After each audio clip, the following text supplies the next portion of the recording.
एक भयानक अंधेरी रात, घने जंगल के बीच बना एक टूटा फूटा मकान और बाहर चलती हुई बर्फीली हवाएं। कमरे के भीतर माधव पसीने से तरबतर बिस्तर पर तड़प रहा है। घड़ी की सुइयां रात के ठीक 12 पर आकर रुक गई हैं। अचानक पूरे घर में एक अजीब सी गंध फैलने लगती है, जैसे जलते हुए कपूर और चमेली के तेल का मिश्रण हो। माधव की आंखें खुलती हैं, लेकिन वह हिल नहीं पाता। उसे महसूस होता है कि उसकी छाती पर कोई अदृश्य बोझ बैठा है। तभी खिड़की के बाहर एक विशाल परछाई लहराती है। वह परछाई किसी इंसान की नहीं थी। वह इतनी ऊंची थी कि छत को छू रही थी। माधव चीखना चाहता है, पर उसकी आवाज गले में ही फंस जाती है। कमरे के कोने में रखी हनुमान जी की वह पुरानी तस्वीर, जिस पर सालों से धूल जमी थी, अचानक उसमें से एक हल्की सुनहरी रोशनी फूटती है। और तभी एक भारी गूंजती हुई आवाज सुनाई देती है। माधव, भाग! समय समाप्त हो रहा है। माधव झटके से उठकर बैठ गया।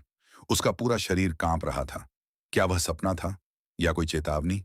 वह एक साधारण सा किसान था, जिसकी जिंदगी अब एक बोझ बन चुकी थी। उसकी 7 साल की बेटी आरुषि, जो पिछले 1 महीने से एक ऐसी रहस्यमयी बीमारी से जूझ रही थी, जिसका डॉक्टर के पास कोई इलाज नहीं था। गांव के लोग कहते थे कि माधव के परिवार पर किसी ने काल चक्र बांध दिया है। कर्ज का बोझ इतना था कि साहूकार कल सुबह उसकी जमीन और घर दोनों नीलाम करने वाला था। माधव ने दीवार की ओर देखा। वहां सचमुच वही तस्वीर थी, जिसे उसने बरसों से छुआ तक नहीं था। उसे अपने दादाजी की बात याद आई। बेटा, जब संसार के सारे रास्ते बंद हो जाएं, तो उस महावीर के द्वार पर दस्तक देना, जो पर्वत को भी राई बना देते हैं। अगली सुबह मंगलवार था। सूरज की पहली किरण के साथ ही माधव के दरवाजे पर साहूकार अपने लठैतों के साथ आ धमका। उसके चेहरे पर एक कुटिल मुस्कान थी। उसने चिल्लाकर कहा, माधव, बाहर निकल! या तो आज पैसे दे, या अपनी बेटी को लेकर इस घर से दफा हो जा। माधव बाहर आया। उसकी आंखों में आंसू थे, लेकिन मन में एक अजीब सी जिद। उसने पहली बार साहस बटोर कर कहा, आज मंगलवार है, मुझे आज का दिन दे दो। शाम तक मैं तुम्हारा हिसाब कर दूंगा। साहूकार ठहाका मारकर हंसा और बोला, ठीक है, सूरज ढलने तक का समय है, लेकिन याद रखना, अगर शाम तक चमत्कार नहीं हुआ, तो यह घर मेरा होगा। माधव सीधे गांव के उस पुराने हनुमान मंदिर की ओर भागा, जो बरसों से वीरान पड़ा था। वहां की सीढ़ियां टूटी हुई थीं और चारों तरफ झाड़ियां उगी थीं। जैसे ही उसने मंदिर के गर्भगृह में कदम रखा, उसे फिर वहीं चमेली के तेल की खुशबू आई। वहां एक बूढ़ा आदमी बैठा था, जिसके शरीर पर फटे हुए भगवा कपड़े थे और उसकी आंखें ऐसी चमक रही थीं, जैसे उनमें मशाल जल रही हो। माधव ने उनके चरणों में गिरकर अपनी पूरी व्यथा सुना दी। वह बूढ़ा आदमी मुस्कुराया और बोला, तू मदद मांगने आया है या परीक्षा देने? याद रख, हनुमान उसे नहीं मिलता जो डरता है, उसे मिलता है जो लड़ता है। साधु ने माधव को एक पुराना तांबे का सिक्का दिया, जिस पर एक तरफ गदा और दूसरी तरफ सूर्य की आकृति बनी थी। साधु ने कहा, इस सिक्के को लेकर उत्तर दिशा की ओर जा। वहां एक नीली पहाड़ी मिलेगी। उस पहाड़ी के शिखर पर एक गुप्त गुफा है। अगर तू सूर्यास्त से पहले वहां पहुंचकर इस सिक्के को वहां के कुंड में डाल पाया, तो तेरा संकट कट जाएगा। लेकिन सावधान, रास्ते में तुझे तेरा डर रोकेगा, तेरी मोह माया रोकेगी और स्वयं काल तुझे डराएगा। माधव बिना सोचे समझे उत्तर की ओर निकल पड़ा। जैसे जैसे वह जंगल के भीतर जा रहा था, हवाएं डरावनी आवाजें निकालने लगीं।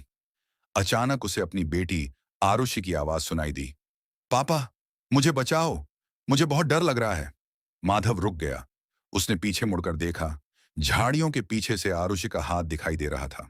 वह भागकर वहां जाने ही वाला था कि उसे साधु की बात याद आई। तेरा मोह तुझे रोकेगा। उसने अपनी आंखें बंद की और जोर से चिल्लाया, जय श्री राम। जैसे ही उसने यह नाम लिया, वह दृश्य गायब हो गया। वह आरुषि नहीं, बल्कि एक मायावी साया था, जो उसे भटका रहा था। रास्ता कठिन होता जा रहा था। उसे एक गहरी नदी पार करनी थी, जिसका पानी खौल रहा था। पुल टूटा हुआ था। माधव को लगा कि अब सब खत्म हो गया। सूरज धीरे धीरे नीचे उतर रहा था। तभी उसने देखा कि नदी के किनारे एक वानर बैठा है, जो बड़े बड़े पत्थरों को पानी में डाल रहा है। माधव ने भी पत्थर उठाए और उन पर राम लिखना शुरू किया। जैसे ही उसने पहला पत्थर पानी में डाला, वह डूबा नहीं, बल्कि तैरने लगा। माधव का आत्मविश्वास बढ़ गया। उसने तैरते पत्थरों पर पैर रखकर नदी पार की। अब उसके सामने वह नीली पहाड़ी थी। पहाड़ी पर चढ़ते समय उसे महसूस हुआ कि जमीन हिल रही है। एक विशाल सांप, जिसकी आंखें अंगारों जैसी लाल थीं, उसका रास्ता रोककर खड़ा हो गया। वह सांप फुफकारते हुए बोला, मानव, पीछे मुड़ जा, यह क्षेत्र मेरा है। माधव की रूह कांप गई, लेकिन उसने वह तांबा का सिक्का कसकर मुट्ठी में दबा लिया। उसने महसूस किया कि सिक्के से एक असीम ऊर्जा उसके शरीर में प्रवाहित हो रही है। उसने निडर होकर सांप की आंखों में देखा और कहा, मैं अपने लिए नहीं, अपनी बेटी और अपने धर्म के लिए आया हूं। रास्ता दे, वरना मेरे प्रभु का वज्र तुझे भस्म कर देगा। अचानक एक बिजली कड़की और वह सांप रास्ता छोड़कर ओझल हो गया। माधव हांफते हुए चोटी पर पहुंचा। वहां सचमुच एक प्राचीन गुफा थी। गुफा के भीतर एक छोटा सा जलकुंड था, जिसके चारों तरफ दिव्य रोशनी फैल रही थी। सूरज की आखिरी किरणें क्षितिज पर थीं। माधव ने दौड़कर वह सिक्का कुंड में डाल दिया। जैसे ही सिक्का पानी से टकराया, एक जोरदार धमाका हुआ और पूरी गुफा सुनहरी रोशनी से भर गई। उसे उस रोशनी के बीच एक विशाल आकृति दिखाई दी। रुद्राक्ष की मालाएं, हाथ में गदा और मुख पर सौम्य मुस्कान। वह साक्षात पवन पुत्र थे। जब माधव की आंखें खुलीं, तो वह अपने घर के आंगन में था। सूरज डूब चुका था। साहूकार वहां खड़ा था, लेकिन उसके हाथ कांप रहे थे। साहूकार ने कहा, माधव, मुझे माफ कर दो। अभी अभी एक अजनबी सिपाही आया था। उसने मुझे एक सोने की ईंट दी और कहा कि यह तुम्हारा कर्ज है। उसने यह भी कहा कि अगर दोबारा इस घर की तरफ आंख उठाकर भी देखा, तो काल खुद मेरा हिसाब करेगा। माधव दौड़कर कमरे के भीतर गया। आरुषि बिस्तर पर बैठी खेल रही थी। वह बिल्कुल स्वस्थ थी। माधव ने उस पुरानी तस्वीर की ओर देखा। वहां अब धूल नहीं थी, बल्कि तस्वीर पर ताजे चमेली के फूल चढ़े हुए थे। माधव समझ गया कि वह वृद्ध साधु, वह वानर और वह सिपाही कौन था। उसने घुटनों के बल बैठकर सिर झुकाया।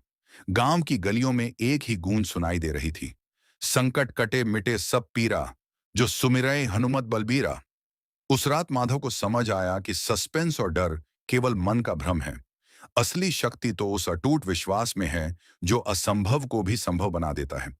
मंगलवार की वह कथा आज भी उस गांव में सुनाई जाती है, जहां विश्वास की जीत और अहंकार की हार हुई थी।